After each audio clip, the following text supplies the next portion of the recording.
Yan, magandang hapon mga idol. Andito na naman tayo muli sa sa Dinahican Fishing Port.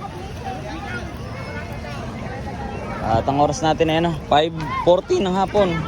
Yan, may mga nagbababa pa rin ng tuna. Ang huli daw nito mga idol ay bali 20 peraso. Tapos may mga padala. Naibaba na doon kanina, hindi lang natin nakuhaan. Kasi may pa basa ngayon. Tapos meron pa dito. Puro junioran, mga junioran ang huli. Ang galing yan may sa magkahalo na, merong galing dito sa bangkang Jayan. Tapos dito sa kay King Mark. Ayan.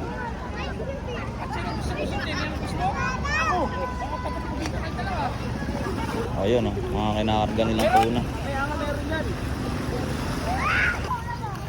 Ito mga agaw, malalaki na yan ba? Warintahan. Sa mga walang tanda kanila. Maganda na pagkakalaga niya.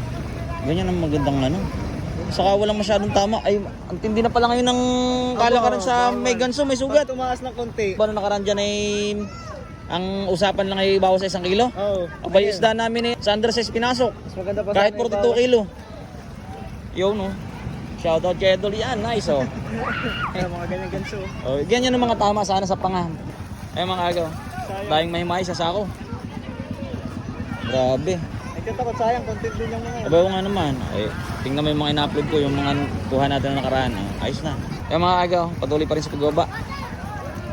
Puro mahimahi, talagang sulang talaga ng lamarang. Ng mahimahi. Lugi na kaya hindi? Ha? Hindi naman kayo lugi. Hindi naman.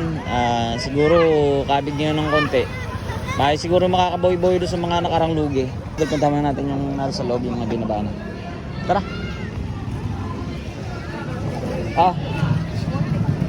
Paganda. Ito mga idol Makamata Wow. Panalo. 2, 4, 6, 8, 10, 12, 14, 16, 18, 20. 20 to 22 peraso po.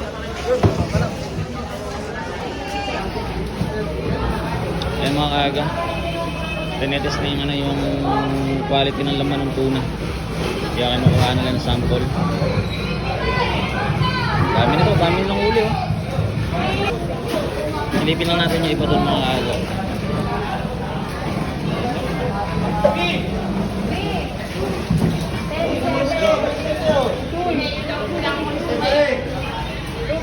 Ang dami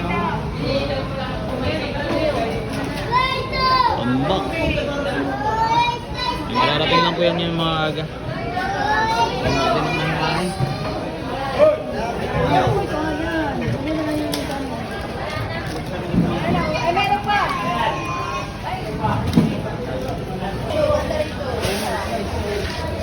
Ayan mga aga, pag-bagong latag na tubo na sila at siguro ililipat na itong mga tuna na to. At abangan natin yung iba pang baba.